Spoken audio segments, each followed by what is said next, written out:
Good morning, it's Somewhere, and welcome to the Concellation 2020 Green Room. We're here today with Luke Gygax to talk about AD&D. As we all know, accidental death and dismemberment is an exciting part of insurance assessment. So what can you tell us about your interest in the insurance business, Luke? Well, actually, it's a family tradition. My father was an insurance underwriter up until 1970. So that was the way he supported his family for a long time. That was prior. The year I was born, though, he was fired from his job as an insurance underwriter for Fireman's Fund in Chicago, and shifted to being a game designer and shoe repairman, where he made a game that, oddly enough, it eventually, the second version of it, also has the acronym AD&D. So they're kind of tied together. Maybe we could segue to talking about Advanced Dungeons and Dragons a little bit.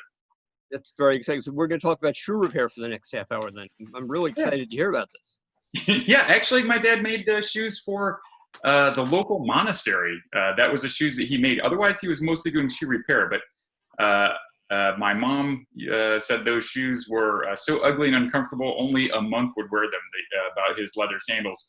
And one sandal still exists, and it's the sandal of Gygax. And it travels around year to year. We auction it off for charity at the gaming convention I organize in my father's honor called GaryCon. So yeah, there's still a shoe that exists that my father had made with it as a cobbler. That's very cool. So tell me a little bit about GaryCon. GaryCon is an annual memorial convention I hold in Lake Geneva, Wisconsin, which is my hometown and also the hometown of Dungeons and Dragons. My father wrote the game there in 1973 at our home on 330 Center Street, which is actually a bed and breakfast now, and the people there will rent it out. So if you want to play D&D at 330 Center Street, you can. It's a little cottage industry, so to speak. But he wrote the game in 1973 after meeting a gentleman named Dave Arneson through some mutual friends at a Gen Con, which was a game convention he started in 1968. My dad was an avid gamer of all kinds, whether it was chess, shogi, cards, cribbage, and to include war games and miniatures, no surprise. So he was quite active in the small wargaming community, as was a gentleman named Dave Arneson. And they met. Dave Arneson showed my dad what he was doing with a thing he was calling, I'm not sure if he was calling it Blackmore yet or just a fantasy game. But essentially he took the idea of another gentleman named Dave Wesley, who had a scenario called Braunstein, which was a fictional town in a Napoleonic era, and there were a group of players. Instead of commanding miniature war game, military forces, he assigned them a single role to play, and in this fictional town, and they could be maybe they were the leader of the French, the leader of the Germanic armies, or the mayor, or a rebel force, and they all had their own motivations. And he would referee, and they would have turns, and they'd talk to each other, or write notes, and pass it around, and he would determine what happened.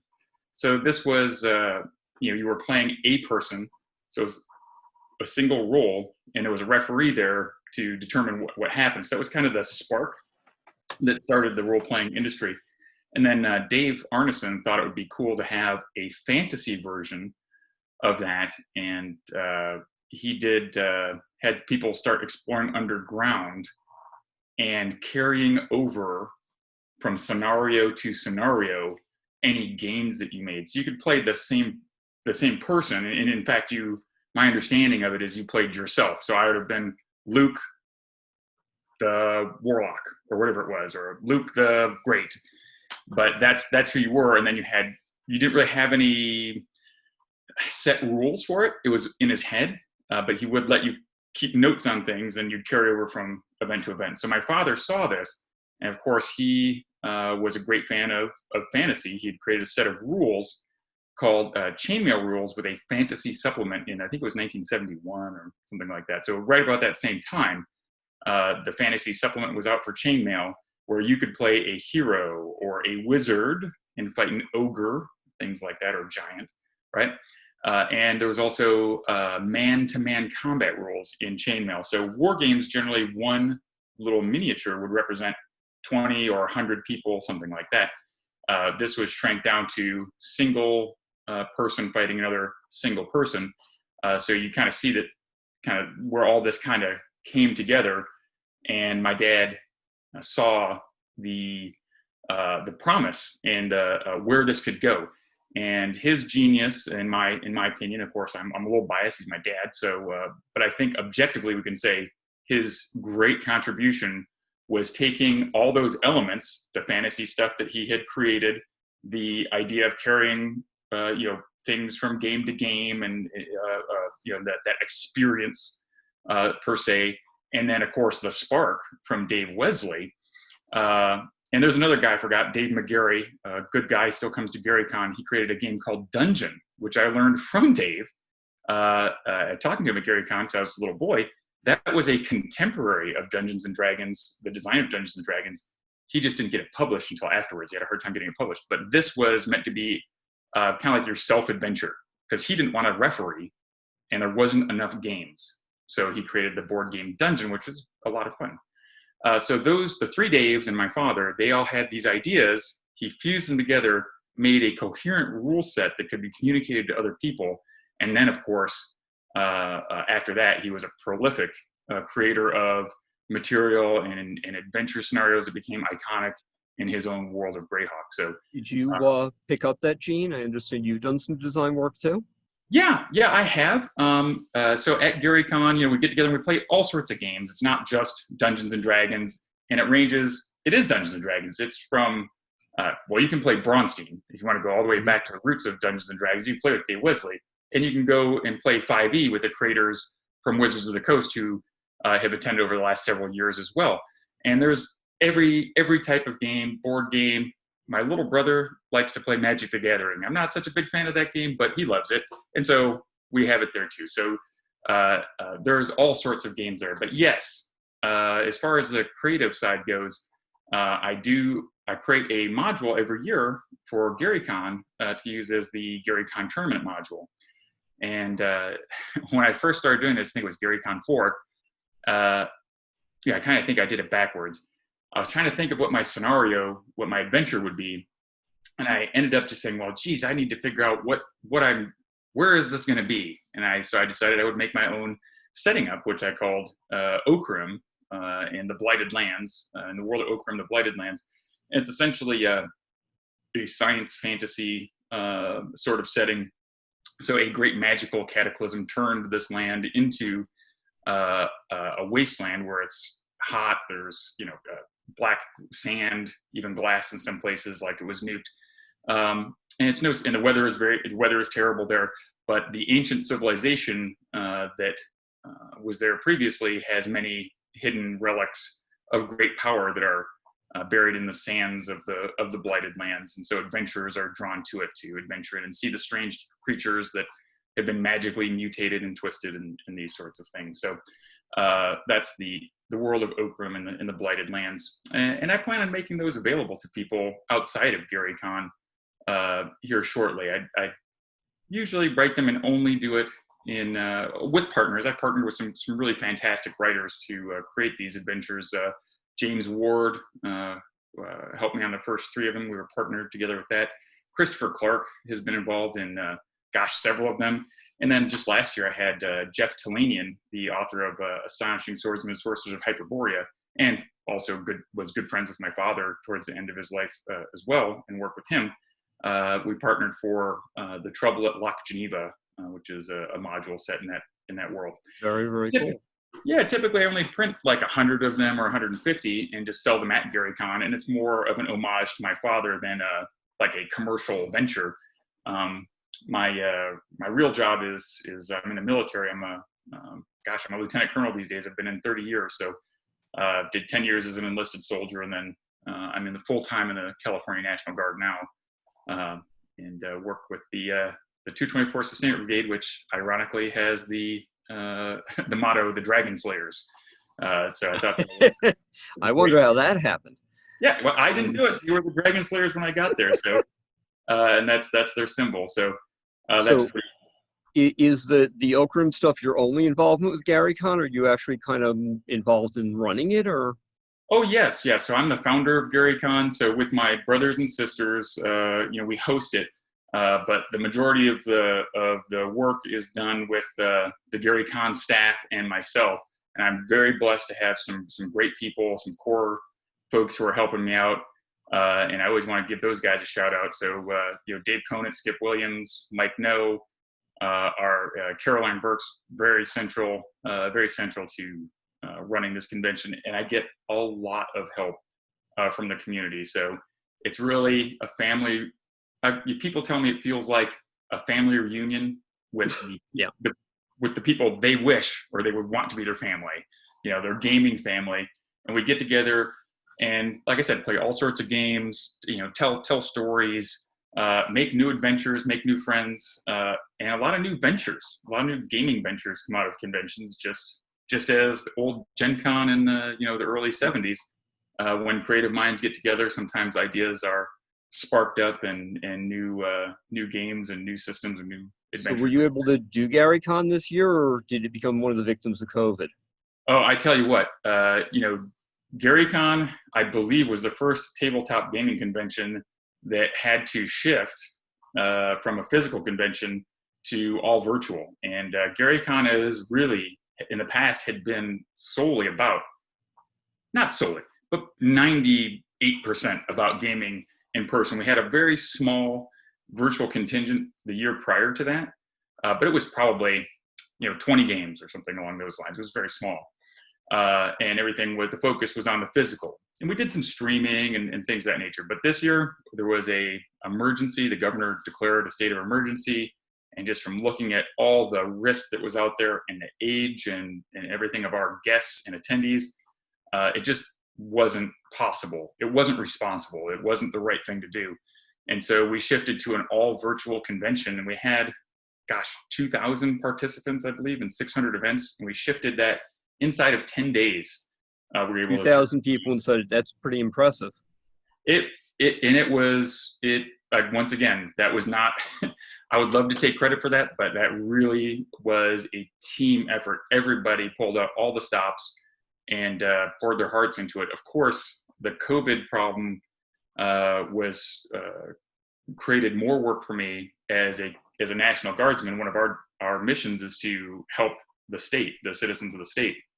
And so my demands at work increased greatly. And so it was really the GaryCon staff and a guy named Matt Everhart, who facilitated the virtual gaming convention along with several others and his team there. And we got it done, and it was amazing. So I was very, very proud of that. And in fact, it's time, GaryCon is when I kind of came out of my father's funeral, which was a sad moment, but we took that time, everyone came together, people we didn't even know, certainly friends and family came together, but people who we didn't know felt a need to come to Lake Geneva and to pay respect to my father, not because they knew him personally, but because Dungeons and Dragons was so important to their lives, and it had created, lifelong friendships, given them much joy and happiness, and helped them overcome obstacles in their own lives. So we took that opportunity and made a celebration out of it. And it's a lot of work, to be honest with you. As it's grown, it's become more and more work, so I don't get to game very much. So my friend said, well, let's get together maybe, halfway, after GaryCon is settled down, but before the workload picks up again. I said, okay, we could do it around my dad's birthday time. We get together and play a game.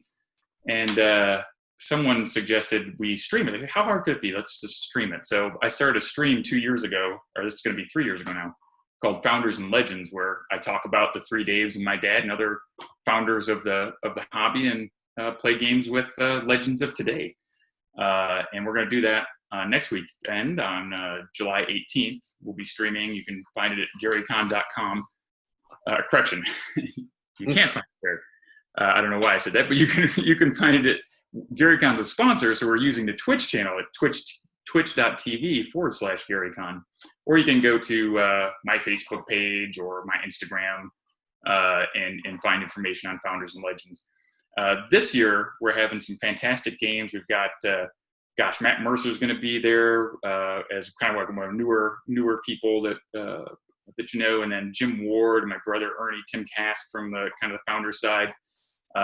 Great gamers. TJ Storm is running a game. B. Dave Walters is running a game. Jim Ward will be running a game. I'll be running.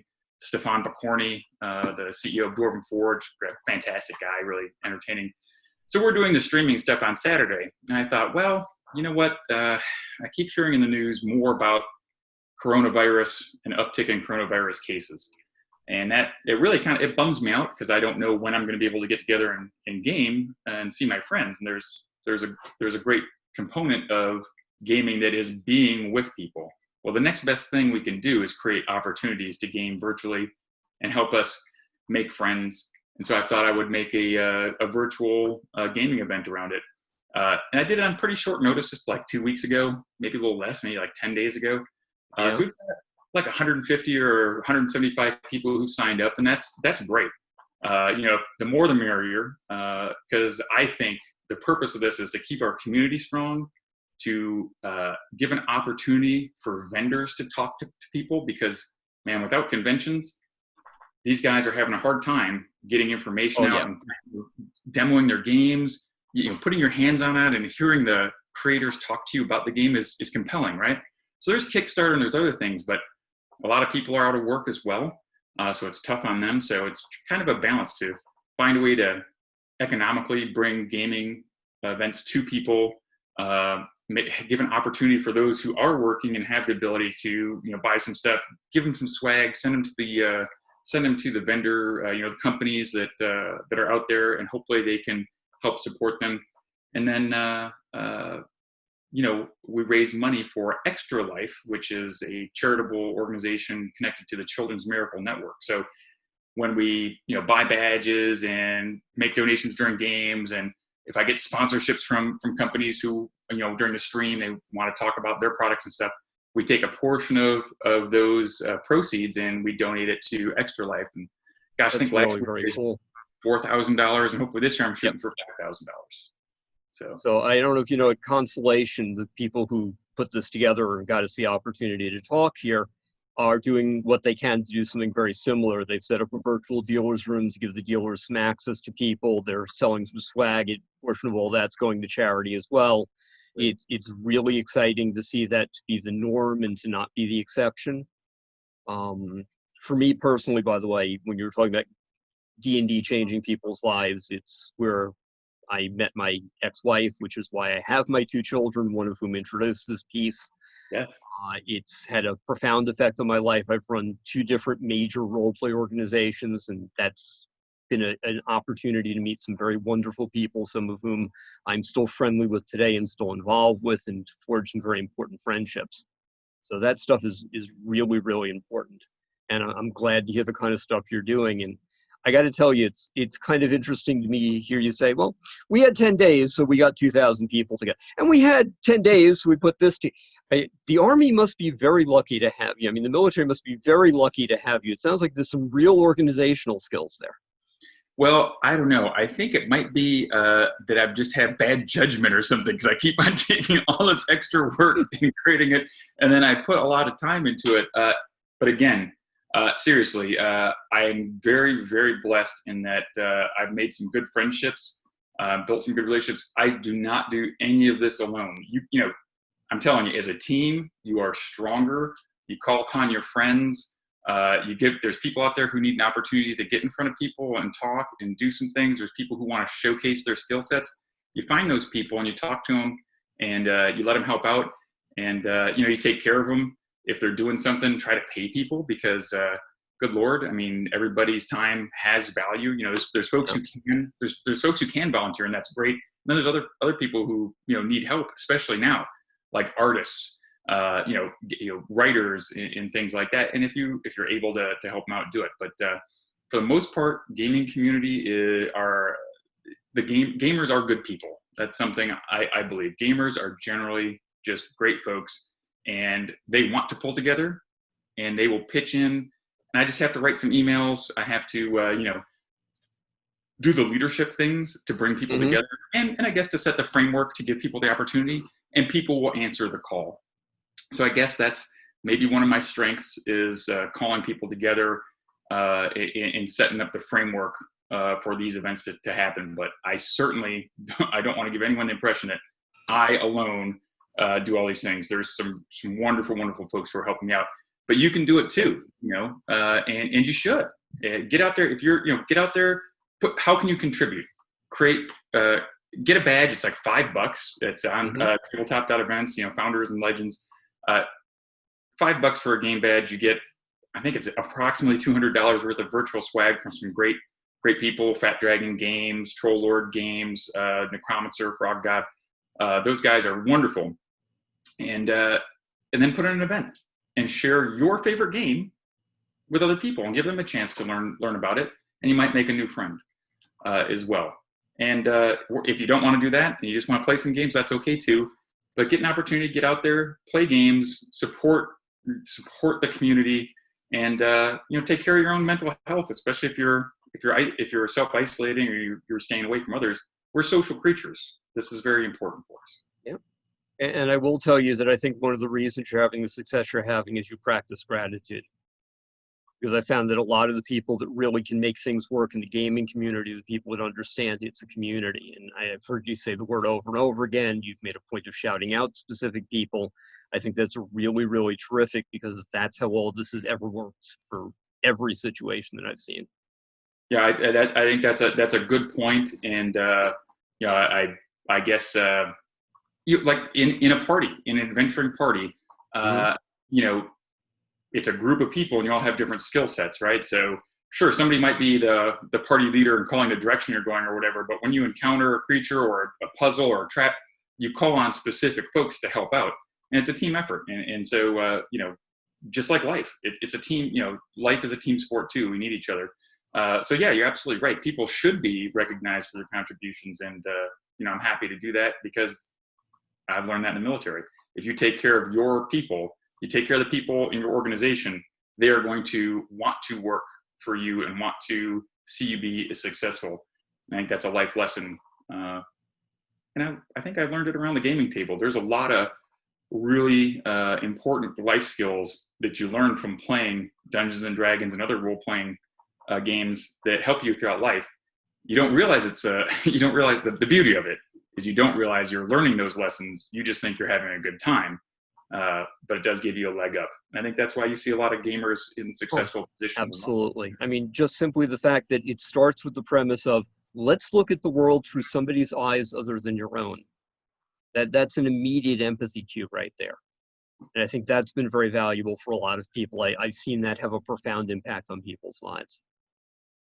Yeah, and it does help to be able to get out of yourself and see something from another angle.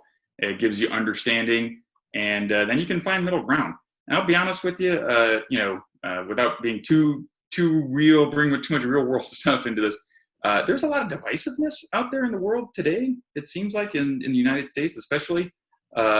So it's wonderful when we can try to understand other people's points of view, speak to those points of view, listen to what they're saying, and find middle ground.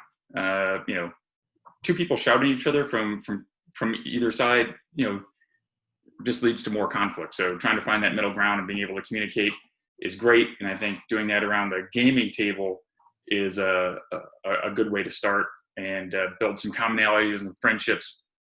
And then maybe that'll spill over into the real world as well. And we can talk to each other with respect and find those things that we do have in common so that we can, create a tighter community, a larger than our gaming community, just community in general. I'd like to see that. That's a wonderful thought. So if I can bring this back to the topic, and I'm thrilled with this sideline. I'm not saying anything different. I'm actually very gratified to hear these kind of things coming back like that. So we talked about GaryCon. We talked about Founders and Legends. What else are you getting involved with? What else do you want to give a shout out to? What else is going virtual?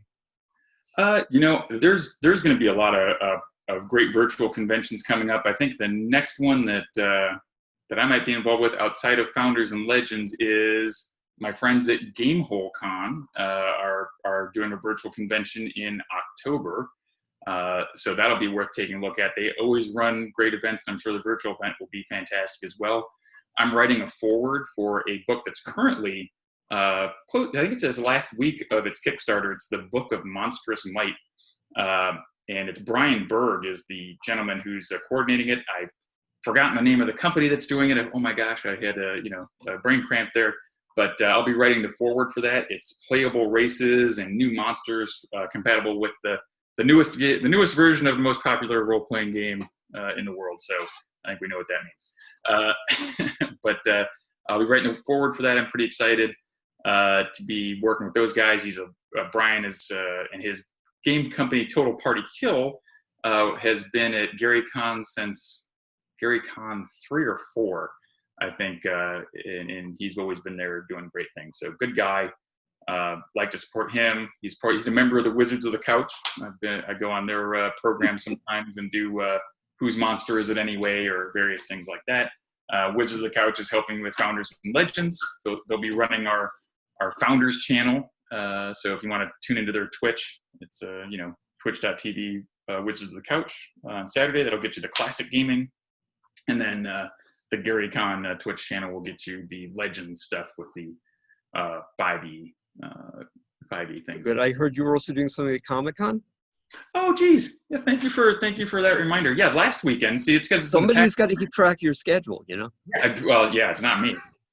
Last weekend, I was very fortunate. I got the opportunity to run Tomb of Horrors for San Diego Comic-Con. We recorded it. It'll be playing on the 24th, the Saturday, go to Legion M's Twitch, or look at Legion M for social media. They'll tell you exactly where it's at. I think it's their Twitch channel. So I ran a classic Tomb of Horrors for Joe Manganiello, Stefan Picorni, Ann Carlton, Maud Garrett, Xander Jennerette, Bonnie Gordon. Oh gosh, I'm probably forgetting somebody in there, but it was a blast. We had just a wonderful time exploring the old that classic module. If you haven't played it, you should. Don't watch it if you haven't played it. I don't know if I should say that, but get somebody to run it for you first. And I also did a version of Growing Up Gygax with a couple of my siblings. My brother Ernie and my sister Heidi were able to make it. The other two were unavailable at that time. But yeah, so we did that, and you can watch it on Saturday the 24th, and I'll be available for the Q&A afterwards. Oh, geez, and there's I think they're also going to be running a replay of Lost Odyssey Book of Knowledge, which was a stream I was in. Deborah Ann Wool was the DM. I played with TJ Storm, Kate Welch. Oh, Kate Welch was in the Tomb of Horrors game. That's who I was forgetting. She's great. She's a lot of fun. Kate Welch, Matt Lillard was in the Book of Knowledge one. And they're going to replay that, and then we're going to do a Q&A afterwards. So I'm busy for the next couple weekends. Very cool. You'd mentioned a Kickstarter also, if I recall. Yeah, the Kickstarter was the Book of Monstrous Might. I'm just writing forward for that. So that's just a shout out for a friend. There's also, there's so many people doing Kickstarters. That's just a main way for folks to stay, to pay their payroll, to keep their people going during these. So those of you who have the capability, and there's some neat values out there. I know Fat Dragon Games has got a Kickstarter going for some Valus Mortis, I think it is. It's a new printable terrain that's open right now.